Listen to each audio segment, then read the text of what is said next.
Welcome to Making It Happen, a career in the performing arts, where we discuss how to break into the performing arts industry for yourself or your child, teen, or young adult. Guests include professionals who are passionate and share my vision of helping talented individuals land professional representation and have successful careers in the arts. My name is Leesa Csolek. My guest today is Maggie Devine.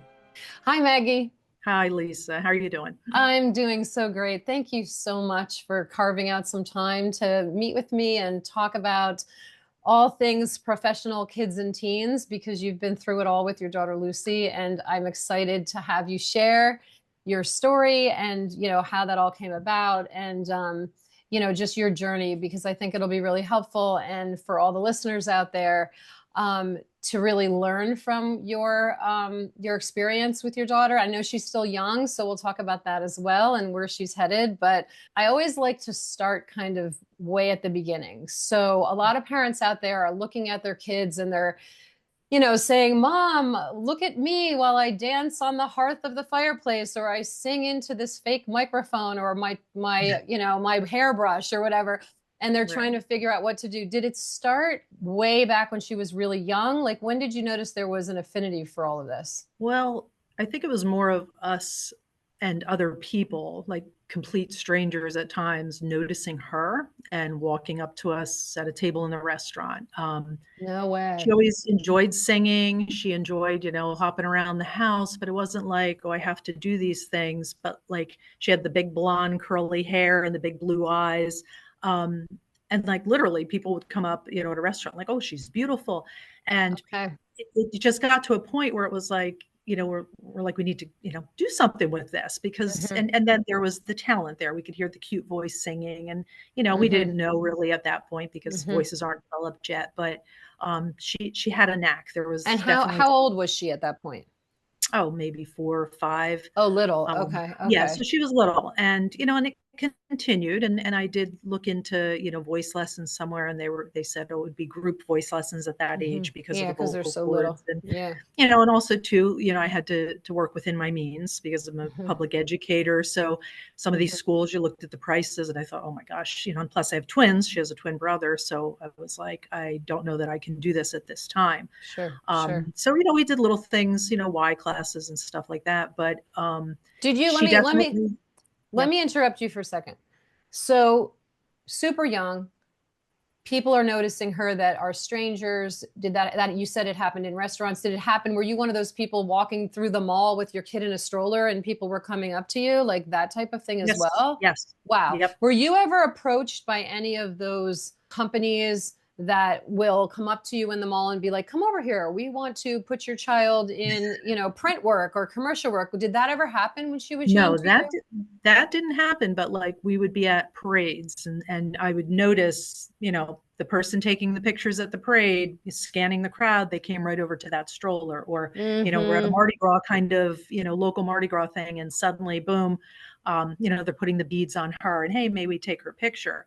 And as an older parent too, like I was very nervous about that stuff when she was younger. And that'll probably tie into our conversation a little later as well, as far as some of the decisions I made. But yeah, she definitely stood out and, we saw a little bit of talent there, but we just assumed that's what every parent sees in their kid. Sure. But the first inkling was, just these complete strangers coming up to us. And then also people we knew too, saying, you got to do something. You know what? I think you do as a parent have to take note of that, because I think in your heart of hearts, you do know that there's something special. I mean, we all should feel like every child should be, we all look at them as like, okay, they have this special talent or that special talent. But in this regard, I think you do know. I think most parents know, but I think we kind of shy away from it because we have to say, hey, we're biased. But at a certain point, when everyone's telling you that, and years go by, and if you don't happen to, I don't know, have someone discover them, however you want to call it, someone who is a manager or is an agent or someone who's in the industry takes note and then comes up to you and says, hey, listen, like I am in the industry, I know what's up. It's hard to kind of go in that direction because there's no information out there. And I think a lot of parents out in the world, throughout the entire world, if not just the US, because we're obviously in the US, you sit back and go, that is such a closed door gatekeeper industry. It's Mhm. scary. All I ever hear about are, these documentaries on TV that are showing like, the bad light of what happens in this Yes. industry. So all these things I think go through parents' minds, and you think, do I even want to go in this direction? And also I think a lot of parents think, well, how is it going to affect me? How is it going to affect my lifestyle? Like, is my lifestyle going to change? Like, and I'm jumping ahead a little bit, but when you did decide to move in a direction, did that go through your mind? Were you like, Absolutely. Absolutely. Because I work full time. And luckily at that point, my wife, Marie, was retired.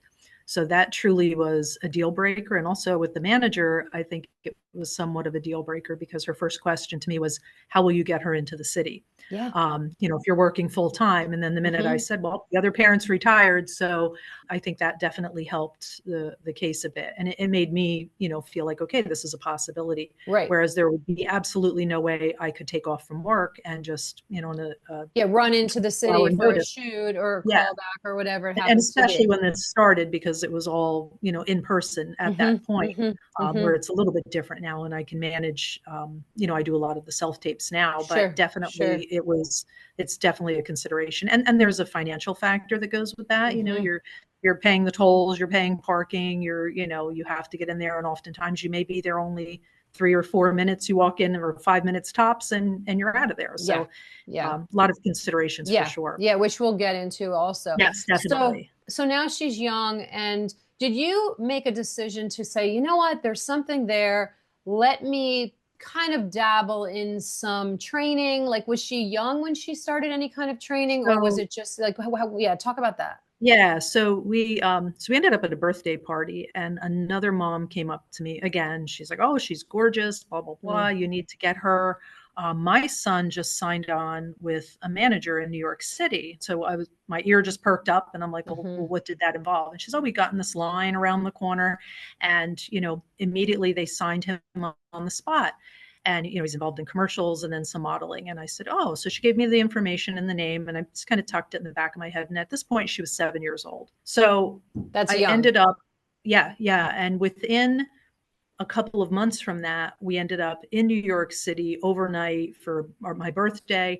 And we were at a hotel down near Chelsea, and the kids of course are with us, Lucy and her twin. And I remember like waking up and I was like, I'm going to look and see where this place is.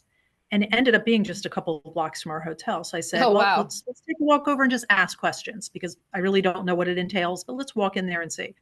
And even that, thinking I could just walk in somewhere and ask questions, there's like, the gatekeepers on the way in. So that was a learning Yes. experience too.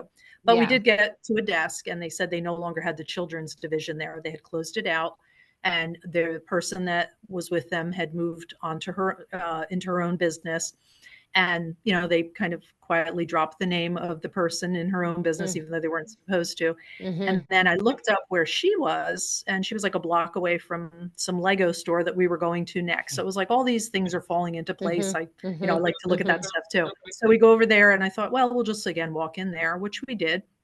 And one of the young women working for her came out, and I said, well, how do you go about submitting for if I'm interested in modeling? And I wasn't even really thinking film at that point, or, Mm-hmm. or Mm-hmm. commercials, but just let's get started.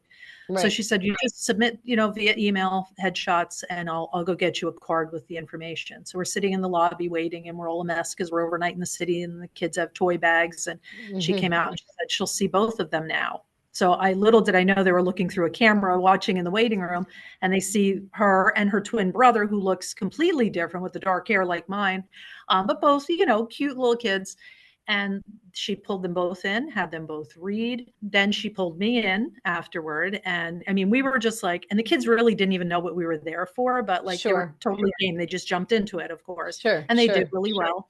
Mm-hmm. Pulled me in, and she said, that she had talked to my son, and she says, well, he's just wants to play baseball. He doesn't think he wants to do this. She said, but often the boys will follow their sisters once they see what they're doing. Mm-hmm. But your daughter's interested, and we're willing to sign her. And with that, it was like this, kind of Whirlwind. bomb went off in my head, Yeah. because And then, you know, she put me at ease because I didn't have to sign on the spot there. But she was sending me the contract. And she said, if, you know, we changed our mind with my son, we could do that at some point. So I left there with knots in my stomach, a total wreck, because here I am with my 7-year-old, no idea what all of this means. And I got home and the contract was in my email. Wow. So you know what? I think we should take a step back for a second and just talk about how this is so highly unusual. Like to be able to, you know, for everybody out there listening, don't think you're going to go to New York and walk into and knock on a door, because they're not going to let you in. Many of the agencies, they also sometimes have like an adjacent area where they do casting or they do self-tapes and all of those things. And depending on the level of the management company or the agency in the industry, they may have someone at a front desk. Like when we first went in, we went to it was mostly modeling and commercial work. It was called Gillaroos. And we walked into the appointment that was pre-scheduled through a submission process. I will never forget getting off the elevator, because as we got off the elevator, there were giant like oak doors with brass letters on them, and they opened up like this, and everything was glass. And I remember it like it was yesterday. Here I am with this toddler in a stroller, a 10-year-old and a 6-year-old, all boys. And I'm walking in, and everything in the lobby, not kidding, was glass. Glass tabletops, glass little tables on the side. The couches, no kidding, were white. I was like, oh my gosh. So there's sliding glass windows where there's a receptionist behind there. And so, of course, I go up, I talk to the receptionist, we have an appointment, yes, blah, blah, blah. So she's watching, and she takes, same story, takes each one of them one at a time. She had the oldest, who was 10, take the younger one in at the end. I'm sitting in the lobby, and they had us wait for a little bit of time. Like it wasn't right away. Like they had us wait maybe 15 minutes. So I come to find out later, after they invited me in as well, and we had the conversation, they offered the contract. They told me that the woman who was interviewing and the woman who was going to be the one making the final decision was the one that was at that window. And she was watching what was happening with me and the kids and how I was handling them, which she explained to me later. And that's a big part of it too, right? Like your personality, you definitely can't be like a crazy Hollywood stage mother, because they'll see you coming miles away and they'll be like, we can't work with this person. So there's a lot that I think goes into that. But I think what I want to get across is that it's highly unusual that you were able to just knock on the door and get in, especially without an appointment, because, you know, obviously people are busy and whatever, but they must have seen something pretty amazing in your daughter for them to say, we don't want to lose this girl. Plus, there may have been a situation where they needed her type on their roster, and they already knew that this was somebody that they could work with and that was going to make them money. Obviously, they're in business to make money, right? So that's what they're looking at. Okay, so now that all happens and you go home and you get the contract. And then what? So I'm terrified reading all of this legal jargon, which I have no idea what it all means. And I'm like, I'm signing my, you know, am I going to sign my daughter's life away? Because really that's what it sounds like when you're reading it. So luckily I have a colleague at work who I work at a school, but he also is a lawyer outside of school. So I brought the paperwork into him, asked him to read it. He said it's very, you know, standard, like there was nothing funky in there. I just wanted to make sure everything was on the up and up. They're usually very straightforward. And he said it's, you know, he said you're good to go if you decide to do this. So I didn't stop there though. I had like additional questions about, you know, well, what if, you know, okay, I'm going to sign this contract, but what if, say, she, you know, needs to take a summer off, or, you know, and there are all these things within the contract about, you know, you're going to be on call, and it's like literally the night before they will call you, and you have to be in New York City or wherever within the 24 hours, sometimes 12 hours, which means getting her out of school. And what does that all mean? What does that look like? And sure, for an audition or a go see, that's one day, but what if she books something?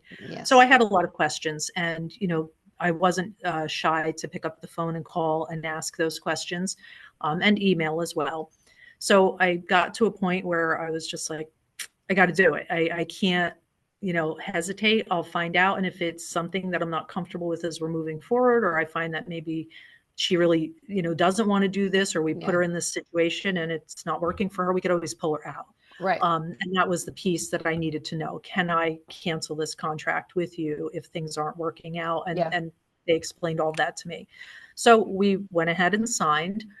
And what I will say, though, in our case, and I have said this to you numerous times in our conversations, that I wish I knew you when I was signing on, because every bit from that point on until I met you, I had to learn on my own. And it's an industry that I have no experience with. There's a vocabulary that goes along with it. There's a learning curve.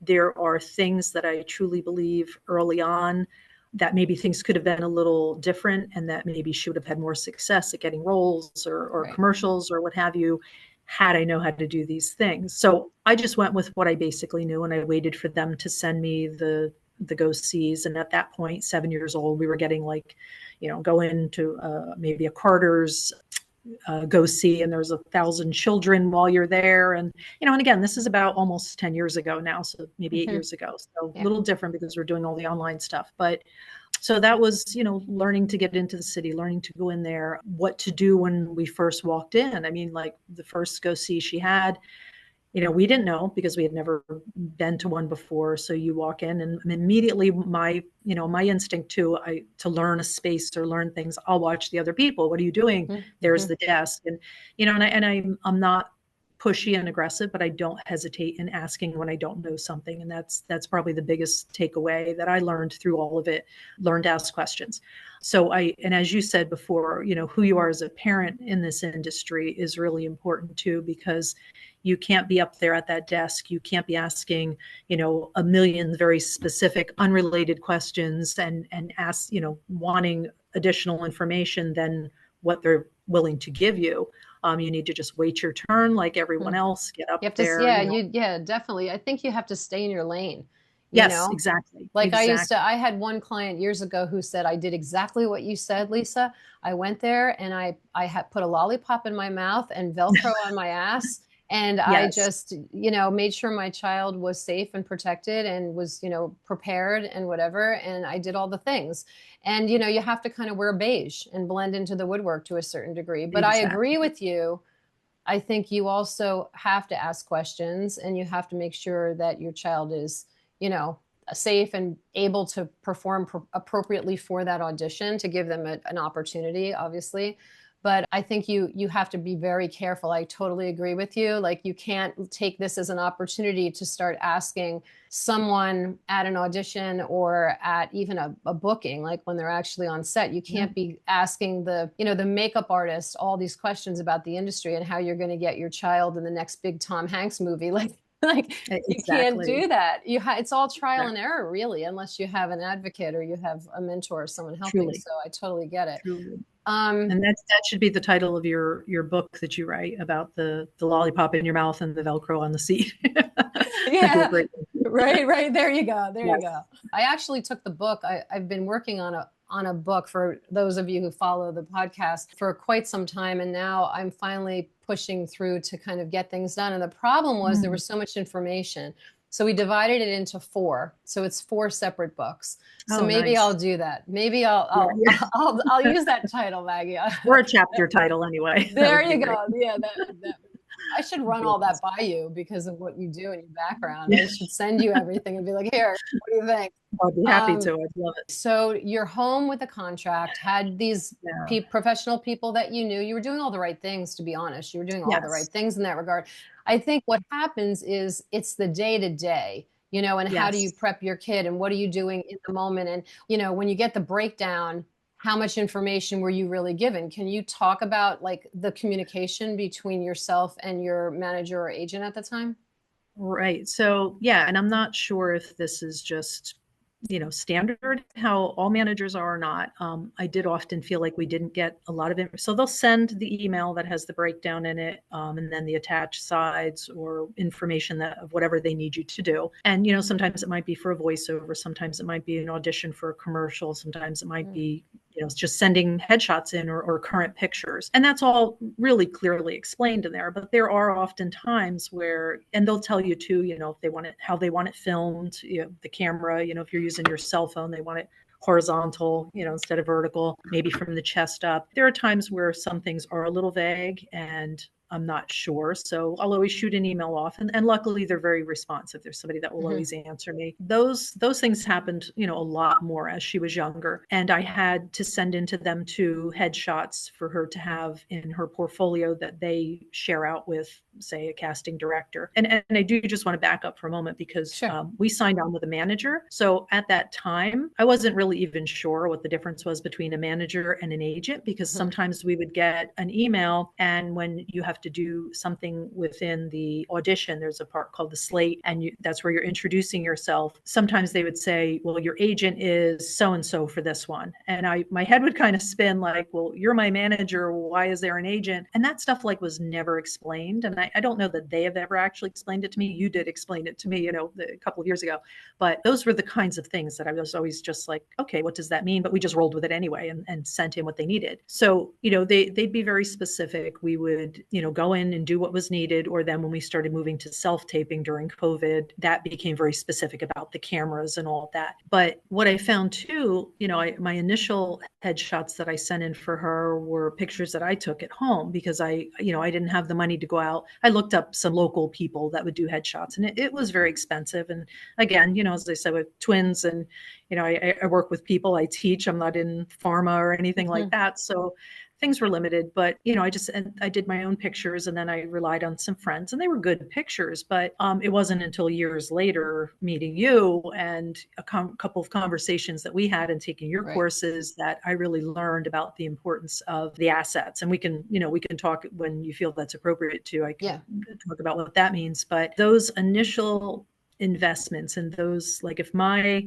or Lucy's manager had said to me, it's really important to do this because, I kind of got the because, but the way you framed it for me, I had my kids in sports and I would pay for them to be in a rec league, or I'd pay for them and Dylan to do baseball lessons or what have you. This was something she was working professionally toward, and I needed to invest money in that. And ultimately, I ended up doing that. And what a world of difference between the professional headshots and, my friends did a great job, but the professional headshots and the people doing those know the kinds of things that the agents or the casting directors are looking for, and you had explained a lot of that to me, that, you have a smiling face that might be commercial work, legit work is very different. And these were all things, again, I didn't even know what those terms meant starting out. Yes.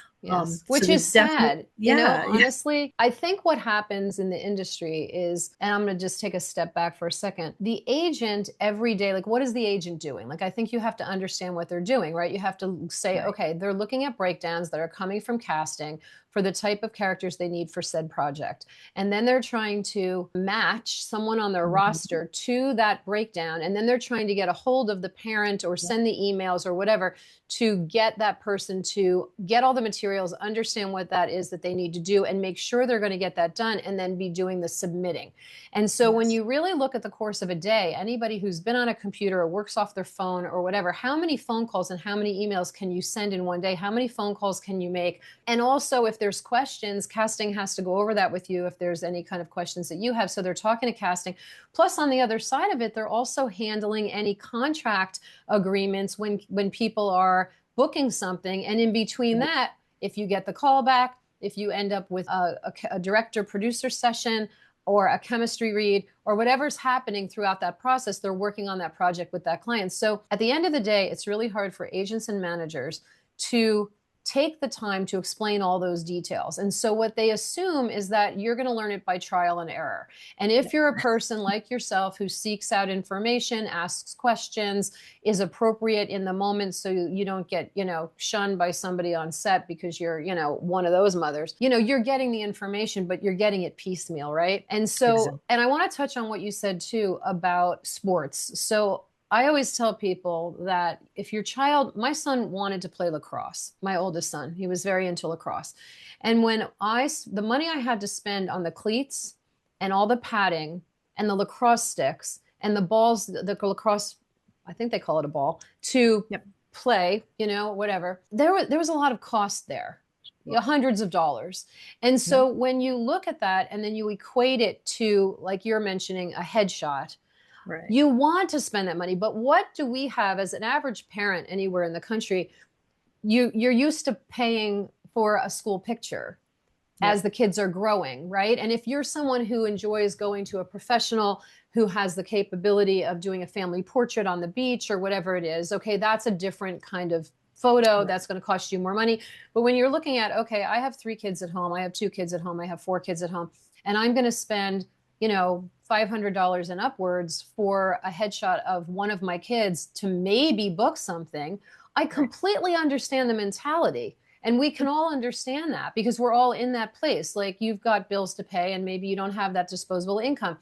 But as I've explained to you, and when I'm working with people, I talk about this all the time. If you're going to spend $1,200 on a headshot session and you're going to use those shots for maybe 6 years, if your child's old enough, obviously, if they're like a teen or they're a young adult, that's $200 a year for something that is the calling card. That is what that casting director first sees. If you're submitting for representation, you're trying to get an agent or a manager, that's the first thing that they're going to look at. And if it is a picture that you took outside under the trees in your backyard with the kid with some kind of fancy hat on, or she's like, her hair's a mess or whatever it is, and she has no powder on her face at all to, kind of, and it's shadowed and it's, and you think it's adorable, not going to cut it. Nope. And I know I probably, when we worked together, showed you the back end of the profile system and what casting sees. And as soon as anyone sees that, like I show that to all my clients, as soon as you see that, everyone, it's like a light bulb goes off. They're like, oh, this is what I need. And it changes everything. And then the agent has more ammunition, right?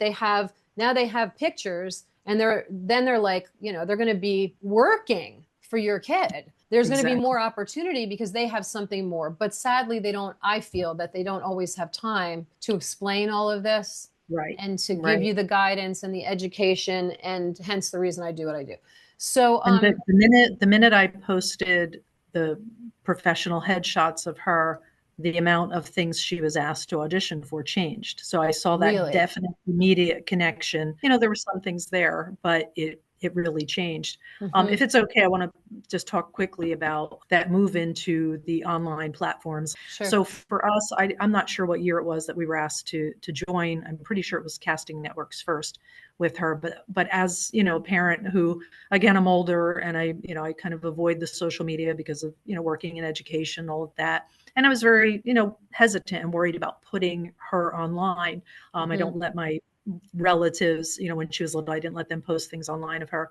So I was really nervous because I didn't know who really has access to them. What are they going to, can they get these pictures? Can they get our address? They have, there are all these things that you have to put in there. So probably, I don't know, I'm thinking maybe 2019, right before COVID, which was good that it started then. They sent the links out to us. And again, as you're explaining, they have so much going on. There was a part that I do think they appreciated me as a parent because I wasn't a pain in the butt or anything. And I did what I needed to. I never backed out on go-sees. That's another important thing. Yes. When I said we'd be there, we'd be there. And, I followed through with everything. They also always want you to confirm that you're going to attend. I made sure all those things were done in a timely manner. So they definitely appreciate that. But when we got the stuff for these online platforms, I was really hesitant, really nervous, again, because I didn't know what was going to be out there. So I didn't upload a lot onto that. And on there, you can put the video of them, auditioning for a commercial. You can put a voiceover. I saw those things, but I didn't really understand that idea of the assets until, taking your course and then talking with you about how important that was. And again, that was a game changer too. And then, we would get more calls once I started uploading that. But I felt like I've had all, there were a chunk of years where I didn't have that information there, and it was a disservice. And she probably missed out on a lot of opportunities because of that. But I'm also continually uploading and updating those things now. And I even, pay for some of the extra things that you can add into it. But it definitely, as I said, I was afraid to do it, but as we moved forward, and then of course, once COVID hit and it really changed the landscape of how we live online, it helped me to shift my thinking too. So it's really important to do that. All right. If you've been listening and wondering, where do I even start? I've got you covered.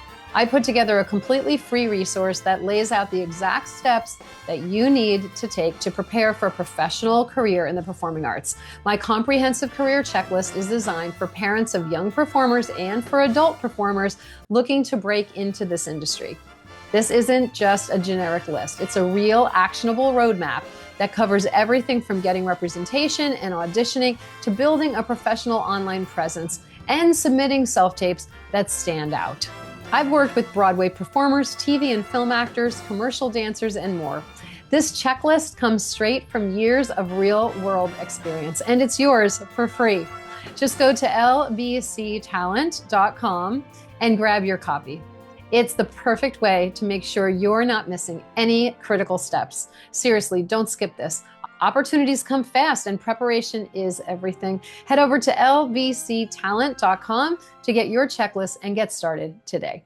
Yeah, and it's interesting because so much has changed. Let me mention one thing that we could touch on regarding the switch from what it was to what it is now since the pandemic. They used to ask for reels. And they wanted, when you had assets that you would send in to an agent for representation or a management company for representation or to casting, they wanted you to put up real reels. So REAL, REEL.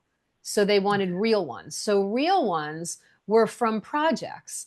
You're in a commercial, you're seen executing something or saying something, or you have a small part in a film or whatever it happens to be, or a TV show.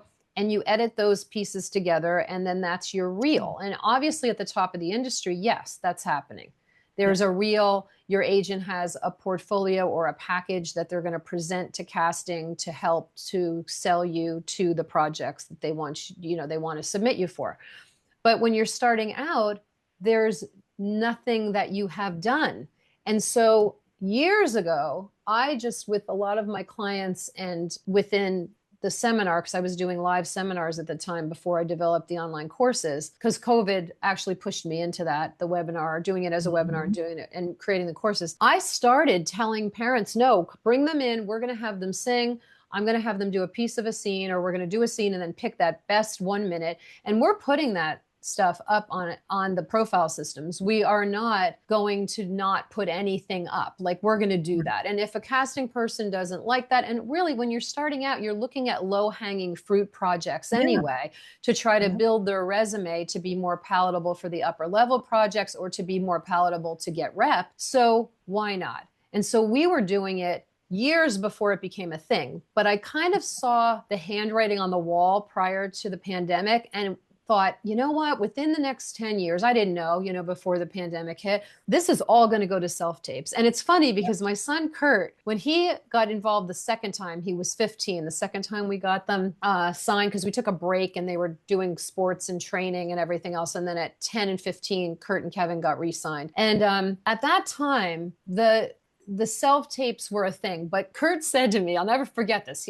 He was like, Mom, why don't they just put us all on film and keep it all on file somewhere? And when they need somebody for something, or they want to submit us for the first submission to casting, why don't they just use whatever they have on file? This is crazy that we have to go back and forth to New York. And now here we are. It has happened. He saw it. He could see into the future. He saw it. So yeah. So for anybody new to this out there listening, yeah, everything is self-tapes now. And maybe, Maggie, you could talk about that and that process, like how that works at this point. Yeah. Yeah, absolutely. So yeah, so it's the same that you'll get an email like, the night before or the day before, and they'll give you a time. Sometimes it's nice. It's a couple of days out, which is really helpful, especially with busy kids in school. But you have to find, and they'll tell you, they're very clear in the directions that they want a plain background, so nothing distracting. No, like, I wouldn't have her wear a shirt like I have on with any kind of pattern in it. You want just plain. Yep. And, hair away from the face. They don't want them really made up. They most times just want to see a really natural look and see their natural acting. And they'll often send a side, which is a script for them to read. And you may need a reader off camera. So I'm probably,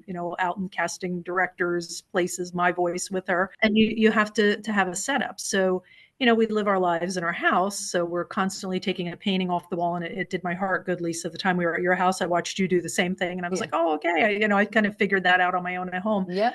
And then you need lighting, which is a really big thing. And, I we have ring lights right now, but I'm actually looking at the bigger Like umbrella a kind like you softbox. have. Yeah. Yeah, Hmm. softbox, Yeah. because you really want them to be able to see her, and they want to be able Hmm. to see Hmm. the talent. And you just have to figure out how to set up the camera and everything. And also, the courses, like the online camera courses, like a lot of people offer them. And again, this goes back to the training and investing. So I invested in my son taking baseball lessons, and we very quickly realized we had to get her into voice lessons, get her into Oh acting, which yeah. is why we The found you, training. thank God. And ended up at your Yeah. school, and luckily, you provided the best of training for both of them. But, work on knowing when they're reading, where are they looking? They're not to look directly in the camera, things like that. Like, Yeah, the sight lines. Yeah, yeah. yeah. And I think, you know what, too, Maggie? I think, sorry to interrupt for 1 second. I think what's tricky and what I found over the years working with various people is some people think they know what this is, like Yes. they have this kind of, I don't know if it's that they don't want to ask for help or Right. if they're embarrassed to ask for help. Like you're comfortable asking questions and you Yep. obviously value a mentor, but there's a lot of people out there that I have come to work with, thank goodness, because changed everything for them as well. But they were doing self tapes thinking that like the dad was on camera with the kid, like they didn't understand any of it. And Yes. I'm trying Yes. to help them. And some of them don't want to, they want to do it their way. No, I got it. And Yeah. so anybody who is like the no, I got it, they're just going to zip right past your child's video. They're going to look at it for 2 seconds and go, oh, they don't know what they're doing. They're just learning. Done. They're not even going to Yep. have a chance. So you're kind of wasting your time. Yet there is a learning curve, like you Yeah. said, like sight Yeah. lines and all of those things. And if you can get with someone who has industry experience, like I had a client in Florida, a situation where the mom did not have the finances to participate completely with everything I was doing. However, she did get involved with the courses and she did not know where to look. And she was so confused and so worried. And she had a son who was very talented, like 15 years old. And I said, you know what? Let me just do a little bit of research. I spent, not even kidding, like 20 minutes online. I found a teacher that was only a half an hour from where they Oh, lived wow. in Florida. And she had been a casting director in LA her entire life. She was retired to Florida and had a little acting school inside her home that she was Wow. running. And I said to the mother, and the pricing was very reasonable. And I said to the mother, that's where you want to go Yep. because maybe it's not an opportunity to be in a big flashy show, Right. like to do like community theater and do all of that. But this woman is going to work with him as an actor and he's going to get, like, I'm getting chills just telling you. Yeah. He's going to Yep. get into a collegiate program. She's going to connect him to the right people in New York and LA. He has a chance for a career in this industry working with that woman. And I think if you're out there in the world listening to this, obviously I would be happy to work with you and help you out as well. But if you are looking locally, find people who have worked in the industry or who have kids who have worked in the industry or are connected in some way, because those are the people who are going to teach you the right way and they're not going to just take your money and run. You know what I mean? Yeah. Absolutely. Yeah, for Absolutely. sure, for sure. Yeah. So we were So, talking about self-tapes, yes. right? So the other piece to that, luckily I'm pretty savvy on a computer. It's part of my job as a Mm-hmm. library media specialist and Sure. having been an English teacher too. So, when you go to send a video in, it's a large file. You can't just put it in an email and attach it. So there's that entire learning curve. You have to Mm-hmm. invest in either Dropbox or if you have Google Drive and somehow you're able to do that, or YouTube. But a lot of them, I know our manager in particular, they have everything through Dropbox. So Yeah, most that's, of the yep. agents and managers are all Dropbox. You do have to Yeah. do that. Yeah, because their email accounts are not going to accept an attachment. Yep. So most businesses are not going to do that because it could be a corrupt file or whatever. So they're not even going to look at it, correct? Yeah, and the same with like voiceovers. So I don't have a voice studio in my home. I had to get an app on my phone. So luckily, a lot of the tools, like I do all the videoing through my phone, and then the voiceovers, I found a good, I think it's voice recorder, and then you have to convert that into an MP3 to send off. So like little things like Yeah, that. Those yeah. are the learning pieces, Mm-hmm. and luckily I was able to do that fairly quickly. But I Mm-hmm. thought about that, like with parents maybe who don't know how to do those kinds of things, it has to be, really difficult. And hopefully they're asking those questions. That is such a good point that you just made, because I think there are parents who get scared of those things. Yes, And they yes, think, definitely. I'm not going to be able to do that. And I have to do this. And I don't know how to do any of these things. And I know she's talented, but I think I'll just throw her in the school play because it's not going to Yeah, cost me anything. And okay, she'll get the lead every year, but this is a phase and but if everyone's telling you that your daughter's singing her face off and she should be on Broadway and blah, blah, blah, blah, blah, why not give her a chance? Don't be exactly. afraid of these small things, because what did you Yeah. do to learn those things? Did you just Google how to do them? Oh, for me, Yeah. so Dropbox I had used somewhere in my job, Hmm. prior, but I didn't, just even your organizational system. And I think that might be like Yeah. something within humans, whether you have one or not, Yeah. you need a Yeah. system, Yeah. to Yeah. keep things organized and learn to label things. And it's very interesting to me now because I can look back and I can see pretty much every single thing that she's on. So I can start counting and I could look. Yes. Initially, I was like printing out and saving the papers in a binder, and I do still have that too. But yeah, a lot of it I had to learn. Like even with like voice recorder, when I downloaded the app, it was like literally 5 minutes, and I think I may have even had Lucy help me learn how to use Yeah. that, which is Yeah. really nice now Yeah. because the teenagers know so much more than we do. Hmm. But most of the tools are not difficult. But again, it's not being afraid to use it. So Yes. it does rely on me being home to get any of her taping done because my other half will not do it.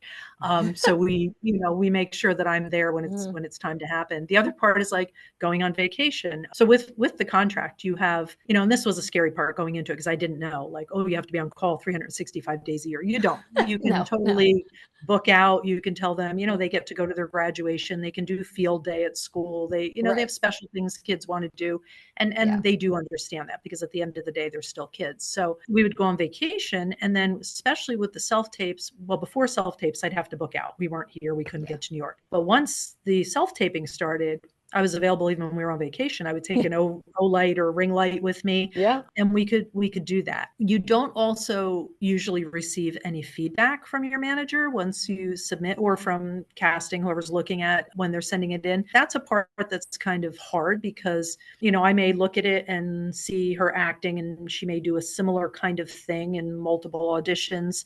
Maybe it's a similar kind of role and it looks good to me, but that might not be just the face they're looking for. You don't Hmm. know. It might not be exactly how they wanted it done, Yeah. but you never know that. Only a couple of times did we receive feedback, and one time was because when it comes to that you do a slate before you do the scenes, and the slate is where the child's introducing themselves and they want a full body picture in that. So if you're filming in the house, you end up getting your entire house in my messy kitchen. So Right. instead I would take her outside for the slates, and then she does her introduction. But we live on a road with a little sheep farm across the road, and I didn't think anybody was hearing it, but the little baby sheep would be meh, mang, and all that stuff. So I did actually get a request not to do her slate outside anymore because they can hear the sheep Mhm. across the street. So that was helpful. I hear all this time, I thought, oh, it was Right. okay. They can't hear them. So you need to think about, that kind of stuff. And you don't really need equipment in your home. If you have a phone and you have a blank wall and you just need Yes. some kind of lighting is Light fine. source. The Yeah. longer we're doing it, I do want, and I am trying to set up kind of a space where this will be the Yes. space we go, so I don't have to Yes. redo this Keep each setting time. it up. Yeah. Yeah, And and I invest think, in. yeah, I think a tripod is also in order so that you Yes, can yeah, I have the do have that. steady, Yeah, yeah, that yeah. you have the steady shot that you Yeah, need. the But handheld is not helpful yeah. because if you're holding the phone, you don't even realize sometimes you're just not completely flat on the plane to the person. You're on an angle Hmm. either way, Hmm. and it Hmm. makes their height look different. It makes everything change. Yes. Yes. So I It's do so have true. the ring lights come with like a little tripod feature, and you can plug it in there. Hmm. But Hmm. it's very helpful to have all of that. Yeah. And Yeah. it's, and a lot of these kids now are doing this stuff on their own and recording themselves for social media. So, if parents are listening to this and they're nervous about how they're going to maneuver it, involve your child in the process. Yeah. As I said, they know so much more than I do Yeah. about technology. And Yeah. it's also a good buy-in for them to be, help set everything up. And, Hmm. Hmm. Lucy So that knows they're now. we get a call and we have to do something, it's like she goes down to the basement, she's carrying the lights up, and Yeah. we're ready to roll just to get it, Yeah. get done. Well, yeah, so that they're committed to a certain degree as well. Yes. Yeah, but Yeah. there's so, let me touch on this. There's so many details to creating a self-tape. I mean, that is one, it's wonderful to have all the, what Maggie's talking about here, but there's a lot to do with sight lines, presentation, the angle, camera angles, how close are you getting? How do you crop it? How do you label it? How do you, all of that. And a lot of that is a big part of whether the kids or whoever's auditioning would get callbacks and would be seen for something else. And it's kind of a double-edged sword, because when we went into the city for the auditions, any city, whether you're near LA or Atlanta or Vancouver or New York, and you went in, you weren't responsible for all of that. So now you don't have the Right. expense of going in and the time. I mean, I do like the self-tapes better.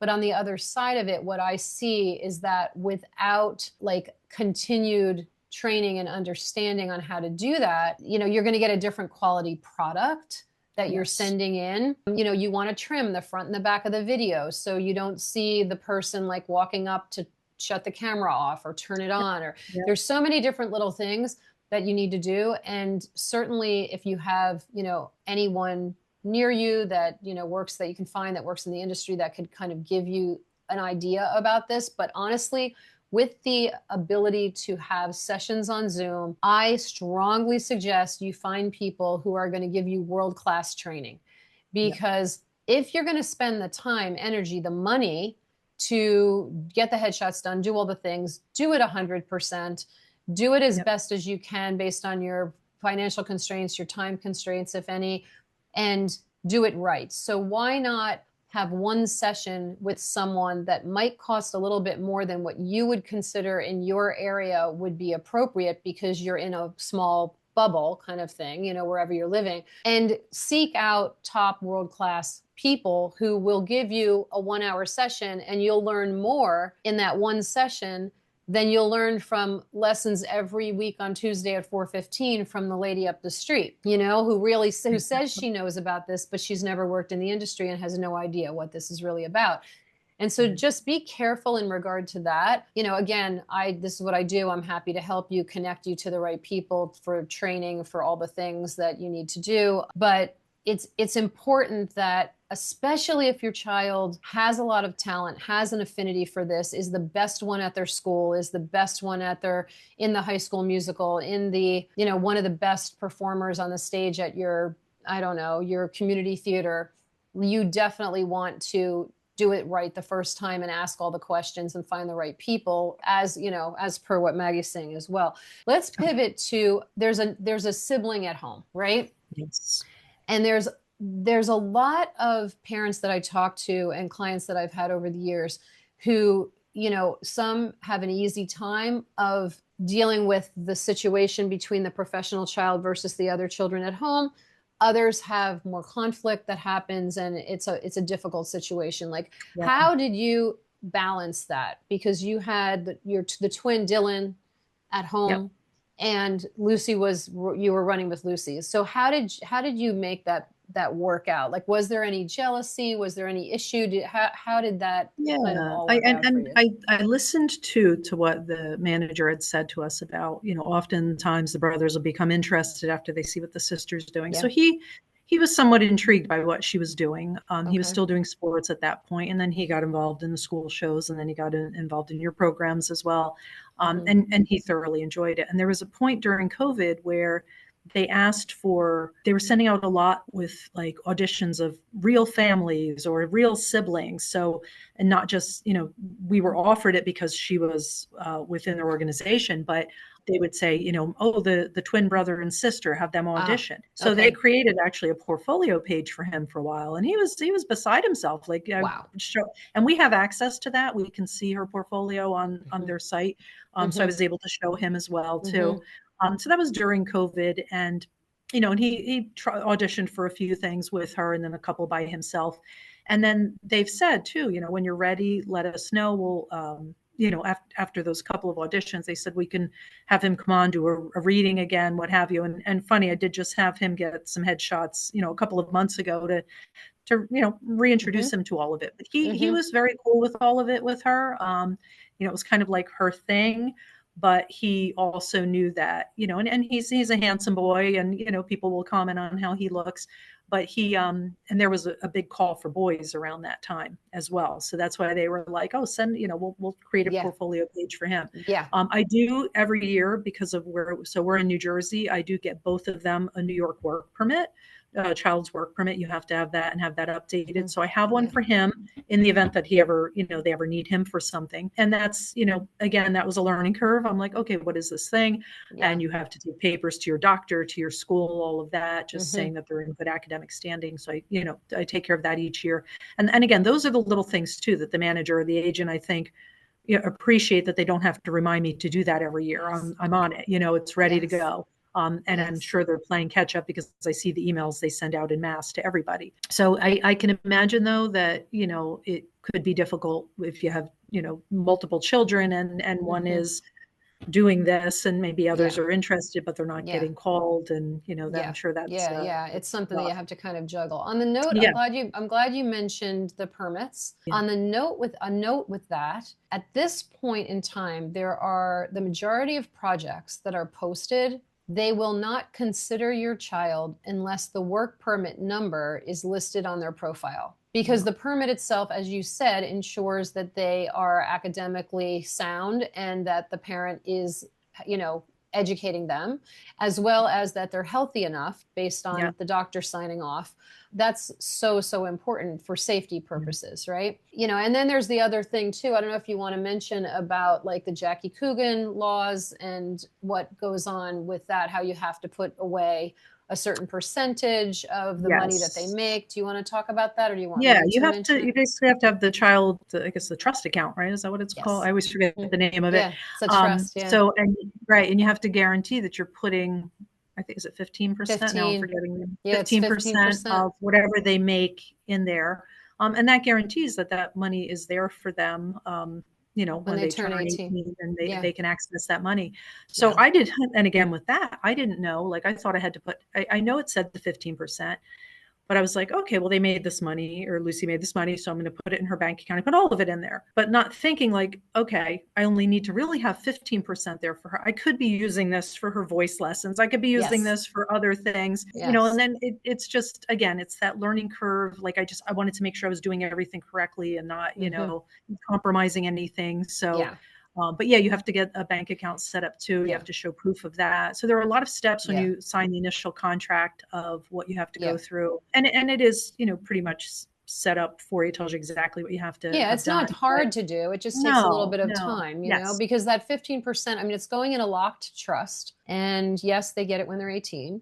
And the 85%, I've had clients who take the 85% and they put it away and invest it, they'll invest it and they don't use it. And then I have other clients who use it because they don't have the funds in their weekly budget to pay for the trip to the callback or whatever it happens to be, or to buy to buy a light and to buy a tripod and all those things. They say, you know what, this is a business.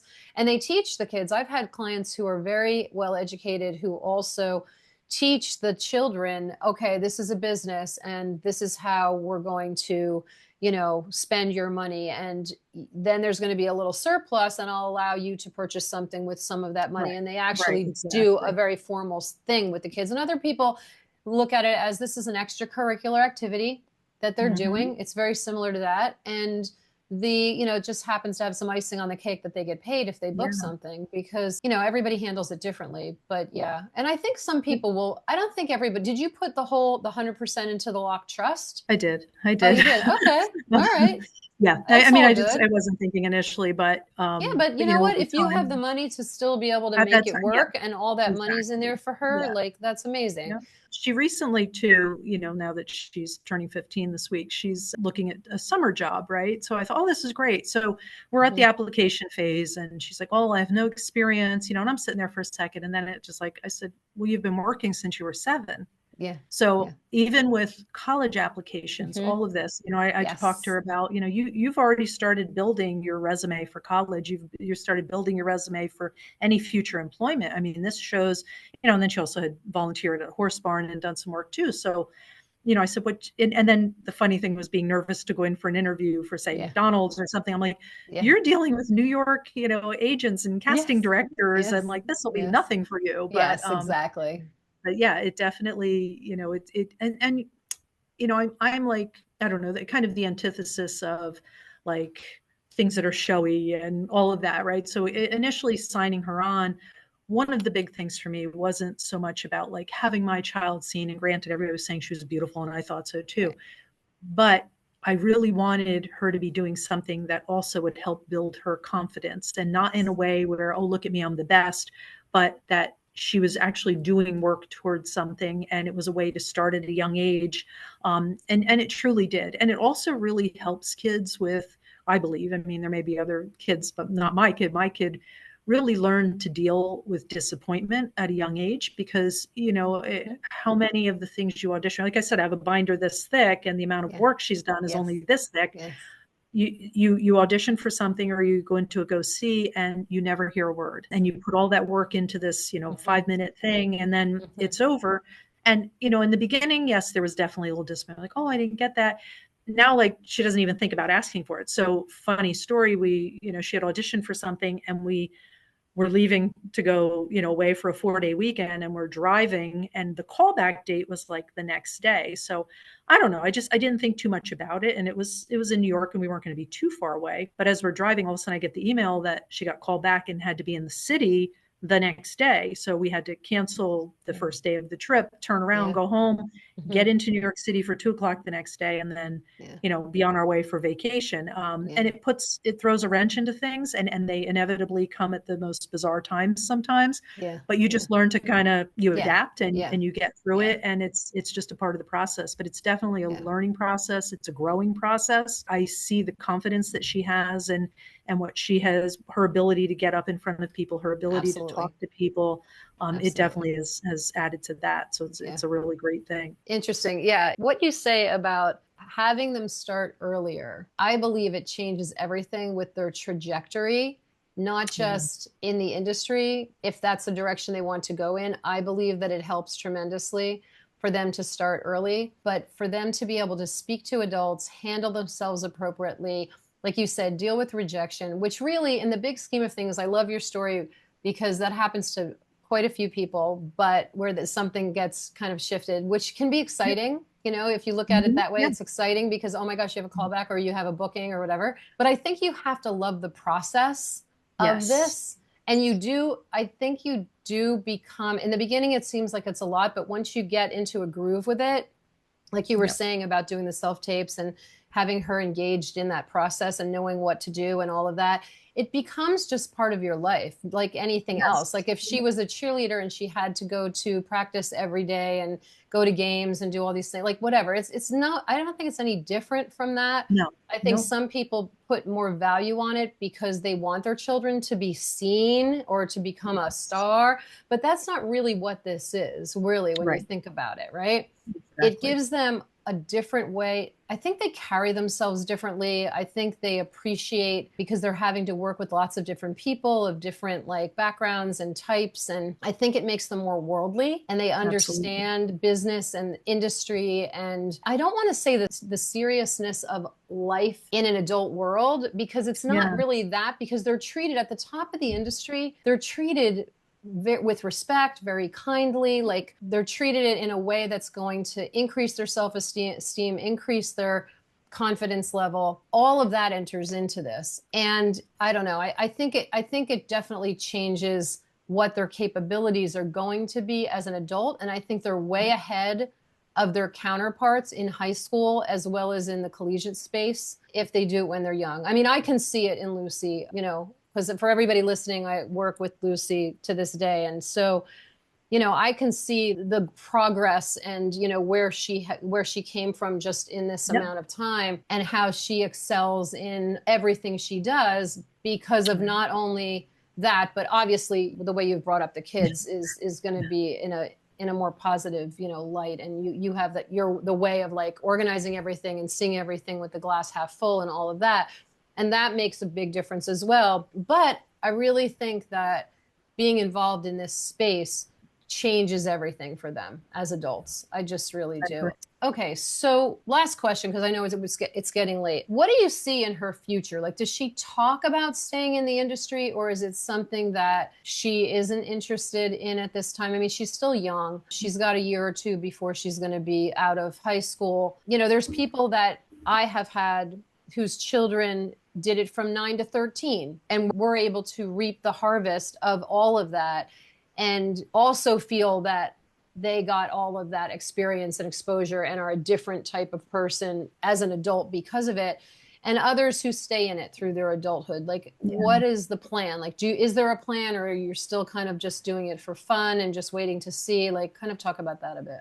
Yeah, no, I do believe she would love to do it, you know, as a profession, and is kind of waiting for that big break. And I think if that were to happen, I think it would really seal the deal for her. You know, and I told her to be realistic. We need to also think of other things, you know, college majors. What would you like to do? I mean, she's definitely thinking law school down the road, which I could see her doing that too. But I do believe that this trajectory, you know, is kind of like there's a part of like, if it's meant to be, but not quite, because you have to work at that meant to be as well. So I do see, if, you know, if that break comes along at some point, I think that that could be the deal breaker for her. But we are moving in the path that as if it's happening. So, you know, I love that. The goal is to continue and continue with her training, and you know, work with the manager, and hopefully get that call one day that you know, we get that call back. Book something. The call after the call back, right? Yeah. For the big one. Well, you know what? It's like any other profession, right? There's stepping stones, or you can look at it like a ladder. You're going up the rungs of the ladder like in any other profession, because you're going to go from an under 5, if it's TV and film, you're going to go from an under 5 to booking a co-star, to booking a guest star. And then they start to look at you and go, oh, this person has done this many guest stars. That person's going to be able to handle a contract role, which ultimately that's what you want, right? That's where you're going to get all of that. But in the industry, agents and managers will look at like an under 5, a co-star, like though the agents and managers are looking at it and going, wow, if they start to book those kind of things, now we know that they can get a guest star. They get a guest star. Now we know that they're going to be able to. So it's all of that. And certainly it has a lot to do with type and, you know, the stars aligning, as they say. But I think it's no different from becoming a lawyer, becoming a doctor. The only difference is the gatekeepers and the, you know, the curtains shut, and there's not really a plan. Like, if you know she wants to be a lawyer, you just go, okay, this is the book on how to become a lawyer. We're going to do this, this, and this. And sadly, there's nothing out in the world that gives you this game plan other than, you know, I'm trying to do that with my courses and with what I'm trying to teach out in the world, so that people get the information that they need. And sadly, I don't know why more people won't share this information. Like, sometimes you can stumble on a voice teacher or stumble on an acting coach who will take the time to teach you all of this and give you these opportunities for yourself or your child or teen. But there's really no one out there doing that. And I don't know why. I don't know why it's so, you know, closed door. I just don't understand why it's that there's this mystique around it, which makes it hard for parents to support their talented kids, because there's no plan. You know, it's that whole thing that is frustrating for me. And that's why every single time you and I are on the phone, I just say how I wish we had met you when she was 7. I do really think things would have taken off for her, you know, much sooner. And, you know, and it's so many different moving parts at all times, you know, and like you said, it's not just a direct pathway to law school. This is, these are so many different things, and so many different things could happen. And again, it's a typecast. It's, you know, a particular timing and what they're looking for, you know, so it's, you just don't know. But as you said, like, you think of those, you know, kind of the rungs of the ladder going up. I just look at it as each one is an experience, you know, and whether she gets cast or not for something, it's a learning experience. She's going to walk away from it better than she was before she did it. And, you know, that's only helping her to be a better person in the end. And she'll be able to apply that to anything she does. So, and I think she's beginning to see that too. Like, when they're little, they don't quite see it all. They're just having fun with the light, you know, but now it's like, she's understanding that process, and it's, you know, it's just a part of our lives now. Yeah, totally. So before we go, if, do you have any advice for parents out there who might be looking at their 7 to 9 year old, their 9 to 12 year old and saying, I don't know, like, should we seek out? What should we do? Like, do you have any thoughts or any kind of overview that you want to share? Yeah, I would say, just based on my own experience, don't be afraid, because I feel like I was a little bit too afraid when I started. And as long as you ask questions and know that you're doing what you need to do, you're going to get through that process. You're going to learn what you need to learn to at least get you into it. If say you're sending in information, and a lot of the big agents have websites where you can submit and try to get signed on. But, if they have the opportunity to find you or find someone like you to have in their lives, I would say invest in that, and definitely invest in your child to help create those assets, as far as having somebody film them if you can't do it yourself, and uploading those things. Even if, like I said, I didn't have a ton of money to do things, but when I realized I need to invest in this, you make it work. You find a way, to make it happen. So I would just say, don't be afraid. It's a little scary at first, but it's kind of magical once you get into it. It's really neat to be a part of the process. And as Leesa said, and as I said, it becomes a part of your life. And I really do believe it, over time definitely benefits the kids, because, they're working, they're responsible for something. She's under a contract. So even on a Sunday, if she doesn't feel like doing it and we have to submit by Monday, I just throw that out there. You're under contract. We have to do this. And there's a little motivation there. So it's a different level. It is professional. It is, I think, a real game changer for kids, and definitely don't be afraid to do it. I love that. Maggie, thank you so much for being on the Leesa, podcast today. Thank this you has so been much. Great. It was an honor to be here. Much appreciated. Leesa is my guru. I always tell her that. Yeah, it's been so good. Yeah, and I think everything that you shared is really going to be helpful to everybody out there listening. And I hope a lot of parents take the time to listen through to the end. So if you listen through to the end, your child must be somebody who's pretty talented at this point. But right? Thank you again. Thank you. Thank you so much. Thanks for watching the Making It Happen, a Career in the Performing Arts podcast. You can tune in every Sunday at 8 p.m. Eastern for new episodes. Need more information and details about the professional performance industry? Visit lbctalent.com and schedule your free, no obligation consultation. And you can follow me on socials at Leesa Csolek_. By sharing our stories, we can help other talented individuals land the career of their dreams. If you're enjoying this podcast, please like and subscribe below and hit the bell for notifications.